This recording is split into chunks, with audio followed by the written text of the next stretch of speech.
Hello friends, welcome back on your YouTube channel. आज का हमारा विषय है हेत्वाभास। हेत्वाभास संस्कृत के UGC net, DSSB, CTET, HTET, UPTET जो भी सुपर टैट्स होते हैं उन सभी में महत्वपूर्ण विषय है ये। और यहाँ से हर बार परीक्षाओं में 1-2 प्रश्न जरूर आते हैं। संस्कृत में इसकी परिभाषा है हेतुवदा भासन्ते इति हेत्वाभासः दुष्ट हेतवः इत्यर्थः। अर्थात जो हेतु के समान भाषित होता है, वस्तुतः दोषयुक्त होने के कारण हेतु नहीं होता, वह हेत्वाभास कहलाता है। दूसरे शब्दों में असत हेतु को हेत्वाभास कहते हैं। वह वस्तुतः हेतु नहीं होता किंतु हेतु के समान भाषित होता है और वह हेत्वाभास कहलाता है।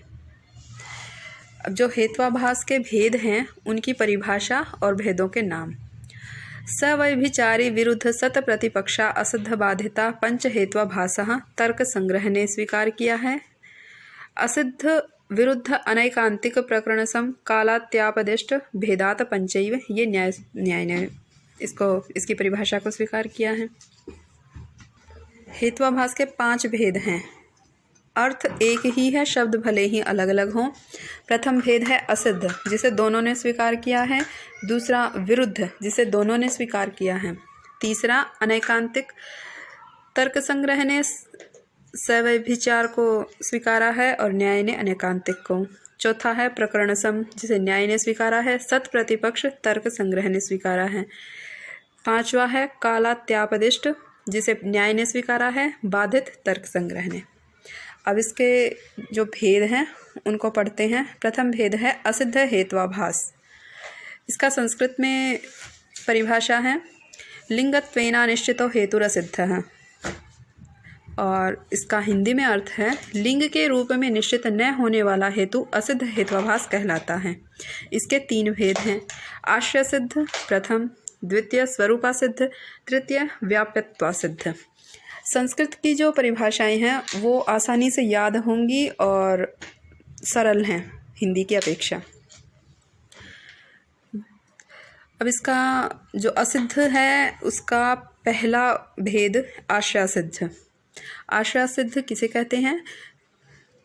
जिस हेतु का आश्रय अर्थात पक्ष का ज्ञान संभव न हो उसे आश्रयासिद्ध कहते हैं। संस्कृत में इसकी परिभाषा यस्य हेतोराश्रयो नावगम्यते स आश्रया सिद्धः। अब इसका उदाहरण देखिए। आश्रया सिद्धो यथा गगनारविंदम सुरभि अरविंदत्वात् सरोजारविंदवत् अत्र गगनारविंदम आश्रयः स च नास्तेव। यहाँ आकाश कमल सुगंधित होता है, यह प्रतिज्ञा वाक्य है क्योंकि उसमें कमलत्व और हेतु वाक्य से युक्त है, तथा सरोवरोत्पन्न कमल के समान यह उदाहरण भी है। परंतु यहाँ कमल रूप जो हेतु का आश्रय है, जो पक्ष आकाश है, वह असिद्ध है क्योंकि आकाशस्थ कमल का अस्तित्व नहीं होता।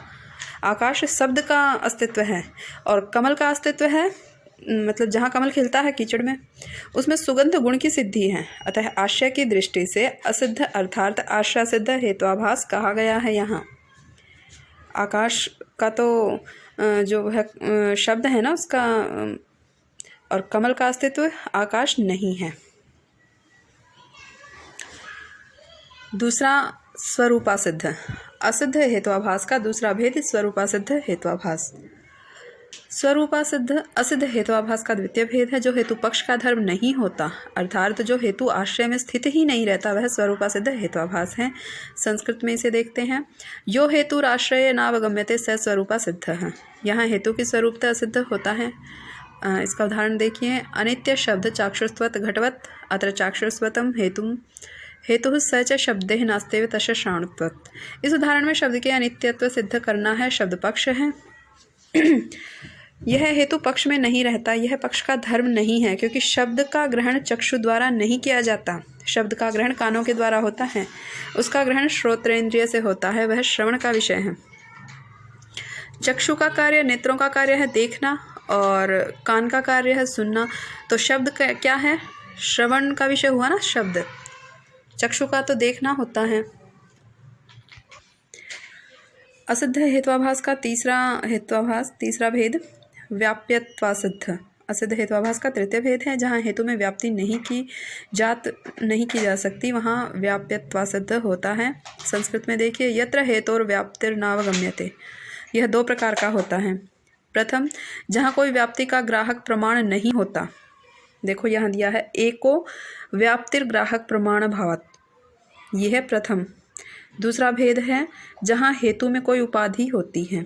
देखिए अपरस्तुपाधि सद्भावात्, ये है दूसरा भेद। इसके दो प्रकार हैं, दोनों प्रकारों संस्कृत में भी और हिंदी में भी दोनों में दिए गए हैं।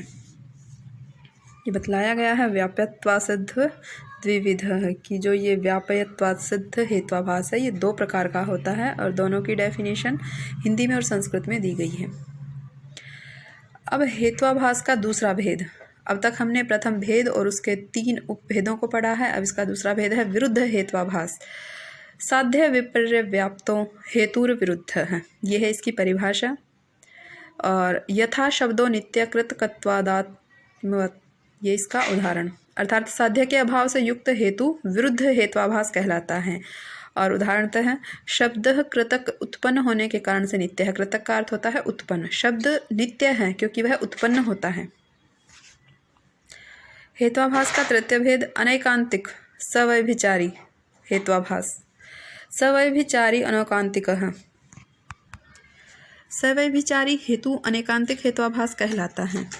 सूत्रस्थ, व्यभिचार शब्द का अर्थ है एक पक्ष में व्यवस्था न होना। जो साध्य में मतलब जो सपक्ष तथा विपक्ष में रहता है वह व्यभिचार होता है, और जो ये व्यभिचार दोष के साथ रहे उसे सवैभिचार कहते हैं और इसे ही अनैकांतिक कहते हैं।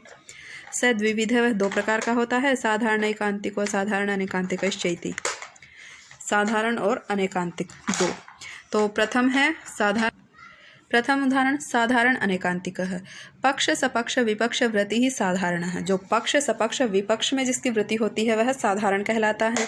यथा, इसका उदाहरण देखिए, शब्दों नित्य प्रमेयत्वात् व्योमवत्।